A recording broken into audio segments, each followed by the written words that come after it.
Tomorrow you're spending money on gas. Clothes become very irrelevant. Like, you get to be your crazy self. You would always come back to meet the bill staring you in your face. Like, you can be Beyonce, you can be Nicki Minaj, you can be Chris Brown, you can be Megan Thee Stallion. Nobody's going to serve you hot food. Nobody's going to tell you bullshit, because this bill, that bill, the bill. Oh my god. I don't recognize it. All I can see is shades of you.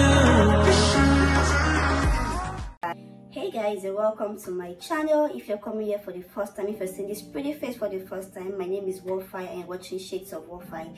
Please don't make it your last by clicking on the subscribe button to subscribe and join this amazing family. And if you're a family member, if you're an OG, hey love, thanks for coming back and thanks for clicking on this video. You know the vibes, you know the vibes, you know the vibes, you know the vibes.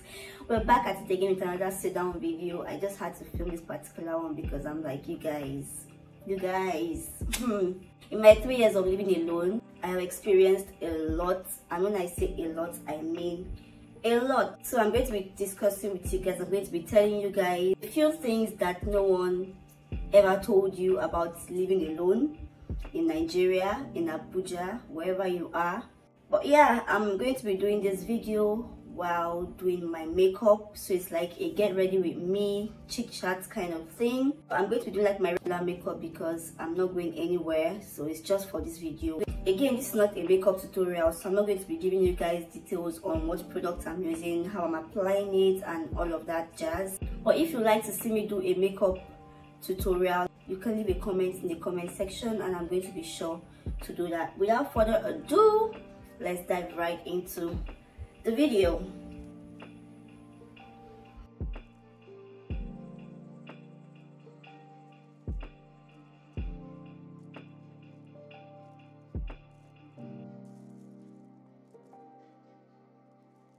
So first off, I would like to say living alone has been one of my best decisions. Living alone can be very rewarding and life-changing. When you start living alone, you tend to like discover a lot of things about yourself. You tend to do things for yourself, things you would normally not do if you were staying with your parents or staying with someone. So I would say personally, living alone has changed my life a lot and has taught me a lot of things that I would forever be grateful for. The lessons and the shege pro max I have seen living alone, and honestly I'm grateful to have experienced it. Despite the bad, I would actually choose this over anything else, and that's on 100. So let's dive right into the points. Right, I'm going to build up, so I'm going to start from like small or from bottom, not exactly bottom, but you get what I mean. So first off, living alone. Of course, when you're living alone, you don't have anybody in the house, so you're technically all by yourself. Trust me, you're going to have conversations with yourself a lot because there's nobody to talk to. Talking to somebody physically is not the same thing as talking to somebody over the phone, or rather, let's reverse that. Talking to someone over the phone is not the same thing as talking to someone physically. So you're going to have a lot of conversations with yourself, a lot of conversations that already happened. You're going to replay them and have conversations over again by yourself. And when you realize that you're doing this, because most times you're doing it unconsciously, you will begin to think to yourself, am I a crazy person? Because why am I talking to myself? But you just can't help it. Aside talking to yourself, one good thing about living alone is that nobody's going to walk into your studio and tell you to keep quiet, or tell you you're not singing the song right, or tell you to shut up, or tell you to reduce your voice for whatever reason. And for studio now, I mean your bathroom. About 80% of us love to sing in the bathroom. If you're in a space that is not yours, when your voice gets too loud, someone might just walk in to tell you, oh, you're screaming, you should reduce your voice. Or if you're getting the lyrics wrong, someone might walk in to tell you, oh, this was what they sang and not what you're singing. You get corrected. But in your own space, you get to sing as loud as you like. You can be Beyonce, you can be Nicki Minaj, you can be Chris Brown, you can be Megan Thee Stallion, for all you care. Nobody's walking into your studio to knock on the door to tell you, oh, reduce your voice, or oh, you're singing too loud, or oh, please, you're getting the key wrong, or any of that jazz. Nobody's going to tell you bullshit because you're literally in your space. So you get to perform your favorite artist and sing your favorite song without anybody interrupting you. Similar to having to sing in the bathroom without being interrupted is having to perform in front of your mirror. Nobody's watching you. Like, you get to be your crazy self. If you're a bad dancer, you can express yourself in front of your mirror and there's nobody watching you. There's nothing to feel shy about because you know you're literally alone in your space. I feel like I'm not putting so much effort into this makeup because I know I'm not going anywhere. I mean, why do I have to try so hard? But even without the effort, I feel like it's coming on good. Okay, so another thing about living alone your body tells you about is that you get addicted to a lot of things in your space, to your bed, to your blankets, to a particular play, to Netflix, to a particular joggers, a particular short, maybe your couch, long showers, the one that you can spend like a long amount of time in the bathroom and nobody is disturbing you, nobody is waiting for you, you're just there like under the shower thinking about your life and trying to figure things out, thinking about what you did a day before and what you're going to do a day after. For me, I would say I'm addicted to my bed. Oh my god, I can spend the whole day on my bed. The reason I had to like get a chair in my room because I noticed I was spending so much time on my bed and it made me really lazy and not want to do things. So I had to get a chair so I could split the amount of time I spent on my bed with my chair, and I would say that has actually helped a lot. Guys, what do you think about this makeup? I feel like it's not giving.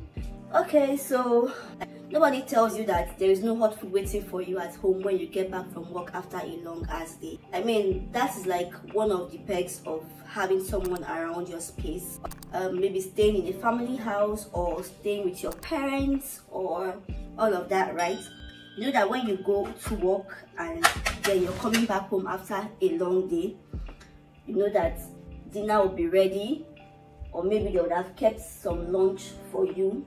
But when you're staying alone, nobody makes food for you. When you go to work in the morning, come back in the evening, you're very tired, you still have to sit and figure out what you're going to eat for dinner. If you don't do that, you're probably going to sleep hungry. For me, I go to work, from work I go to the gym. Whenever I get back, it's about 8:30 to 9, depending on what time I leave the gym and what time I get home. And when I get home, I still have to think. In fact, when I'm leaving the gym, I start thinking, what will I eat when I get home? Oh, I have this, do I want to eat this? Oh no, I don't want to eat this. No, I don't. Do I have to buy food or any of that? So you have to be the one to do all the thinking for yourself, all the planning for yourself, all the cooking for yourself, and all the serving for yourself. Because if you don't do it, nobody's going to do it for you, really, because it's just you and your house against the world. Nobody's going to serve you hot food. Even if you made food before you left for work in the morning, by the time you get back, the food is going to be cold. You still have to be the one to heat it up by yourself and then serve yourself the food, no matter how tired you are. Nobody really cares. It's just between you and how hungry you probably are for that day. Also, since we are talking about food, when you're living alone, you don't have to wash your plates immediately after eating. You know how in most homes, they don't like the idea of leaving plates overnight because of cockroaches. When you're living alone, you can decide to have cockroaches live in your kitchen. Am I pronouncing that right? Cockroach. Yeah, you can decide to have cockroaches live in your kitchen. So when you're done eating, you can decide to dump your plates in the sink. You can decide to keep it beside your bed or keep it on your table and then wash it whenever you like, maybe a day after, maybe the next day, maybe several hours after, maybe after you have taken a nap and your food has digested. Nobody really cares because it's just you in your space and nobody's going to tell you to wash your plates after it. So you decide to do the dishes at your own pace, at your own time. But I'm going to advise you not to keep dishes for so long because it attracts insects to your space and you would not want that. So if you're living alone and you have dishes in your sink right now, you really should go wash them. It's really not hygienic. I don't advise it. Okay, so the next thing nobody tells you about living alone is that clothes become very irrelevant. I personally don't like wearing clothes when I'm at home because I'm like, if I get to dress when I'm going out, why do I have to dress when I'm at home again? Like, so when I'm at home, I basically don't wear clothes. I'm always butt naked. I mean, this is TMI, but it is what it is. Like, I try sometimes like to put on a few things, maybe if I'm stepping outside my door, to spread my clothes, to take out the trash, or to like do something. Maybe like I can literally run out of housewares and I would not even know because I barely wear them. I don't even buy house clothes. The only thing I try to do most times is just wear night wear when I'm going to bed, because I actually love night wears. Then other times, maybe when I'm vlogging for the channel, I get to wear clothes because of course I can't be vlogging naked. Okay, so another thing nobody tells you about living alone is that you become your own artisan. You learn how to do things by yourself. You learn how to repair things, how to change your light switch, how to fix your fan, how to repair the toilet, how to fix basic things in your house. So there was this time, I think 2 years ago or maybe early last year, my adapter got bad and I really was not ready to buy a new one. Okay, so normally I'm very handy. I always make attempts to fix things, and when I can't fix them, then I reach out for a professional to do it for me. My adapter got bad, extension box rather got bad, and I just sat down by myself. I was able to fix it. I had like a screwdriver at home. I unscrewed it, then joined the wires. I did all of that, and then I taped everything back on, and it's been serving me since then. Like, it's been over a year since then, maybe up to 2 years since then, and I'm still using the same extension box, and it's been working perfectly fine. Also, I think my tap in the kitchen got bad, and I had to like replace it. I mean, it's just tap. Why would I call an artisan just to fix tap? I bought a new one, and by myself I unscrewed the previous one and I screwed in a new one. So basic things like that, you just learn how to do them by yourself because you're living alone. Also, you become accountable for everything that goes on around you. So you find yourself becoming very responsible. You know that, okay, if this particular thing happens, I'm going to have to be the one to answer for it because this is my space. You just find yourself paying more attention to certain things for that particular reason. And I mean, that's a good thing. Next thing, everybody tells you, your cooking skills are going to greatly improve. Oh my god. If you're someone that loves to eat homemade food, your cooking skills would improve 100.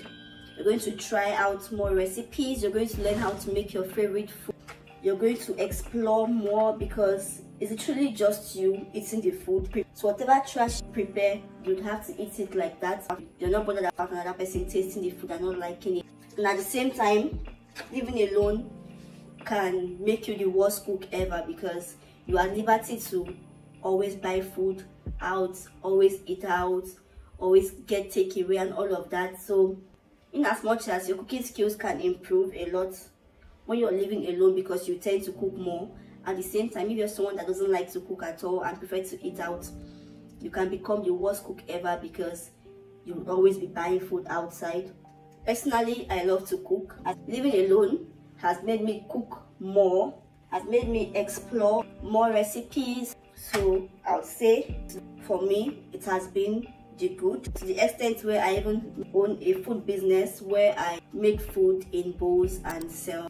And that has been a very good thing because when I was staying with my parents, I actually never really cooked. I went to a private university, and in my school we don't cook, we buy food. Whenever I go home for holidays, my mom would not let me cook because she would always say don't burn down my kitchen. So I never really cooked. So up until when I went for service, and then I started cooking a bit, and then I came back and I had to move. So I would say living alone has been the longest, or has been the most I've had to cook. And I have by myself explored a lot of meals, perfected a lot of meals. I think I'm done with this makeup because it's like a very simple makeup. I'm not going anywhere. So this is the final look. So I'm going to just wrap up the video. This video will not be complete if you don't talk about the bills, you guys. The bills, the bills. Like that is one part of living alone that I really don't. Should I say I don't fancy? You guys, the bills. So living alone comes with a lot of bills. Like you literally get no break from paying bills whatsoever. So today you're spending money on light. Next tomorrow you're spending money on gas. Next tomorrow you're spending money on groceries. Next you're spending money on food stuff. security bill, this water bill, this bill, that bill. Like the bills just keep piling up and they don't pay themselves. Like if you choose to ignore for whatever reason, it will still be there looking at you. If you don't pay the bill, you would always come back to meet the bill staring you in your face. I've had days where I go to work and my light is not blinking. I need to get back after a long day at work and realize that my unit is out.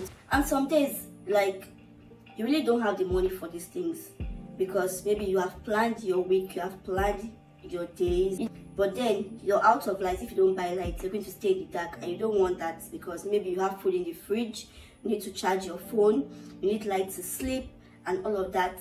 So you just have to buy lights because whether you like it or not, you have to buy lights.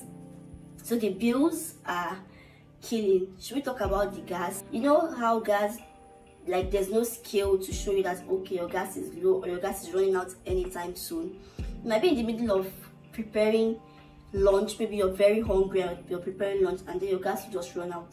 What would you do? You have to go and buy the gas because if you don't buy the gas, you're not going to eat, you're not going to finish cooking that food. So like, the bills are literally in your face every single day and they don't just go away. And whether you want to do it or not, whether you're in the mood to do it, whether you feel like doing it or not, you just have to do it because if you don't do it, it will literally sit down there and wait for you until whenever you're ready to do it, and then you do it.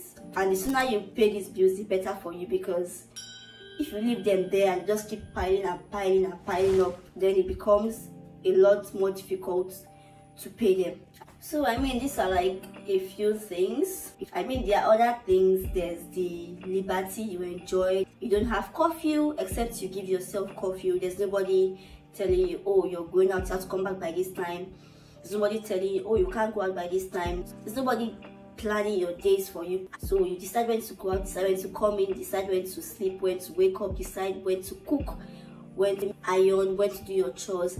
And honestly, the major thing I enjoy about living alone is the fact that you get to do things at your own pace. And I can't trade that for anything in the world. I'm one person that I enjoy doing things at my own pace. When I do things at my own pace, I do these things better. It should be, oh my god, I almost forgot to mention this. You meet your things where you keep them. How can I forget to mention this? And this is like a very big thing for me also. Living alone has literally saved me the stress of talking, the stress of worrying, the stress of being angry at my things being moved around. If I keep my pen on the table, I want to go out and come back and meet my pen on the table. I don't want a situation where the place is dark and I have to start touching and looking for where my pen is. There's nothing like that when you're living alone. When you're living alone, wherever you keep your things is where you come back to meet them. If you're going out of your house and then maybe you feel like you're in so much of a rush and then you drop your dress on the floor, when you go out and come back, you meet that dress on the floor. Nobody's going to pick it up from there. Nobody's going to move it from there. If you lay your bed and go out, when you come back, you're going to meet your bed well laid. Nobody's going to jump on your bed, nobody's going to scatter your bed, nobody's going to rumple your bed for whatever reason. That does it for me, really. So do I recommend living alone? 100% I recommend. I feel like every young person should experience this phase before having to live with their partner. No pressure whatsoever, it's not compulsory, but I just feel every young person should have a feel of what it is like to have their own space, design their own space, make their own space they want it to be before they get to live with a partner and then start building a family. So I 100% recommend living alone. So guys, I think I've talked about everything. If there's anything you'd like to add, maybe you live alone and then you have like something I haven't mentioned, feel free to leave it in the comment section. And that being said, I'll see you guys in my next video. Stay blessed and stay subscribed. Bye.